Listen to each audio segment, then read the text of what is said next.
असं म्हणतात की दुपारी चाकणकरचं बहाणा आहे, असली निशाणा तो काही और आहे सगळ्या प्रकरणामध्ये. काय नक्की कुठपर्यंत याचे धागे जोडले? कुठल्या विषयाविषयी आपण म्हणत आहात? नाशिकच्या प्रकरणात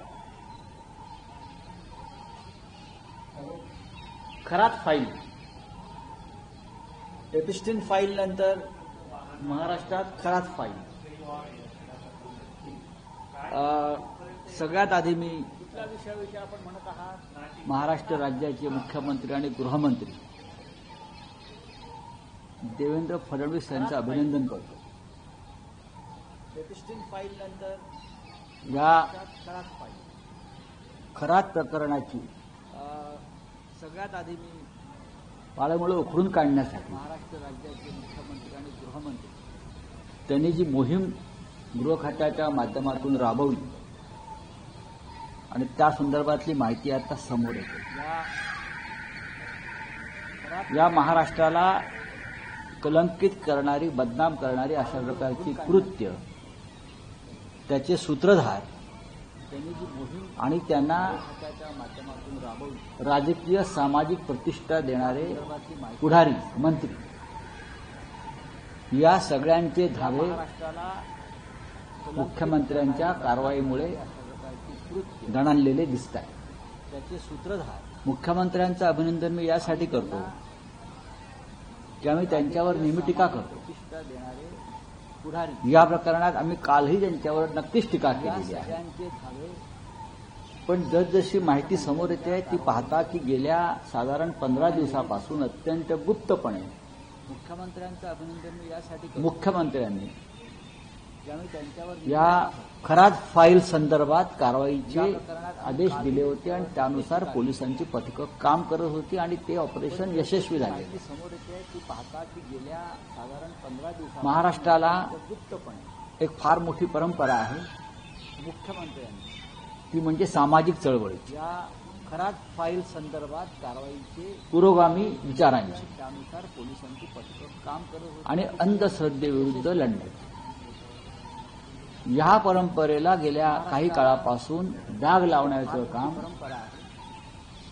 मुख्यमंत्र्यांच्या मंत्रिमंडळातले सहकारी करताना दिसत आहेत. पुरोगामी विचारांची आणि ते अत्यंत गंभीर आणि दुर्दैवी आणि अंधश्रद्धेविरुद्ध लढणे. मुख्यमंत्र्यांनी याबाबतची साफसफाई जर सुरू केली असेल तर ते कौतुकास पात्र आहे. सहकारी करताना दिसत आहे. माझ्या माहितीनुसार हा जो महाराष्ट्राच्या मंत्रिमंडळातील म्हणजे देवेंद्र फडणवीसजी यांच्या कॅबिनेटमधील अनेक मंत्र्यांचे हे गुरु महाराज आहेत. जे आता पोलीस कस्टडीमध्ये आहे, ज्यांची चौकशी सुरू आहे, ज्यांच्या मोबाईलमध्ये 56 नाही तर 56 पेक्षा जास्त मंत्रिमंडळातील म्हणजे देवेंद्र फडणवीस आक्षेपार्ह क्लिप सापडलेल्या आहेत. मंत्र्यांचे हे गुरु महाराज आहेत. त्याच्यामुळे फडणवीसांच्या सरकारमधले अर्धे मंत्री तणावाखाली आहेत. त्यांची चौकशी ते इतके तणावाखाली आहेत ज्यांच्या काही लोकांना आयसीयूमध्ये 56 पेक्षा जास्त भरती करावं लागेल. आक्षेपार्ह क्लिप सापडलेल्या आहेत.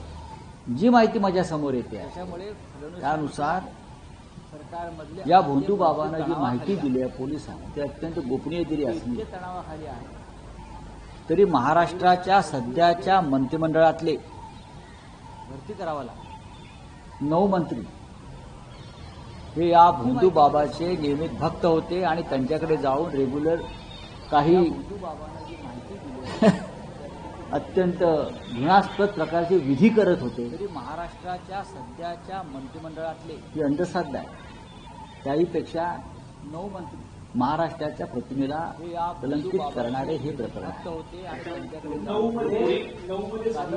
नऊ मध्ये नाही, याच्यामध्ये मला भारतीय जनता पक्षाचं अजून तरी कोणी दिसलेलं नाही.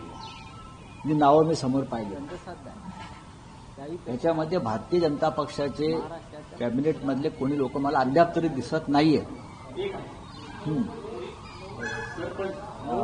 15 दिवसामध्ये एक मोठा अत्यंत घाणेरडा विधी या ठिकाणी होणार होता. होय, याची जाणीव पोलिसांना झाली. त्यानंतर काही नरबळी काही अशा प्रकारे होते. नाही बघा की हे सरकार आणण्यासाठी किंवा शिवसेना फोडण्यासाठी, शिवसेनेचं सरकार पाडण्यासाठी त्याआधी असं म्हटलं जातं की अंधश्रद्धेतले असे असंख्य अघोरी विधी करण्यात आले. आता आम्ही हे मानत नाही. सगळे अनेक प्रकारचे विधी करण्यात आले. हे सरकार आणण्यासाठी महाराष्ट्राला त्या संदर्भात अनेक बातम्या वाचायला मिळाल्या, ऐकायला मिळाल्या. आधी असं म्हटलं जातं, पण जेव्हा अशा प्रकारचे विधी केले जातात असंख्य अघोरी विधी तेव्हा ते स्वतःपेक्षा मानत नाही, दुसऱ्याचं नुकसान व्हावं अशी करणाऱ्याची भावना असते. आम्ही स्वतः ठाकरे कुटुंब आणि शिवसेना प्रबोधनकार ठाकरेंच्या विचारांचे आहोत, संत गाडगे महाराजांच्या विचारांचे आहोत, महात्मा फुले आंबेडकरांच्या विचारांचे आहोत. आम्ही या अशा गोष्टींवरती त्यांना खतपाणी घालेल अशा प्रकारचं कोणतेही कृत्य आमच्याकडून होणार नाही. म्हणून राज्याच्या मुख्यमंत्र्यांनी जी कठोर पावलं या संदर्भात उचललेली आहेत त्याचं आम्ही पुन्हा पुन्हा अभिनंदन करत आहोत. एकटाच खरात नाही आहे इथे. गेल्या 5 वर्षामध्ये ठिकठिकाणी असे अनेक खरात उभे करण्यात आले किंवा त्यांचा वापर केला जातो.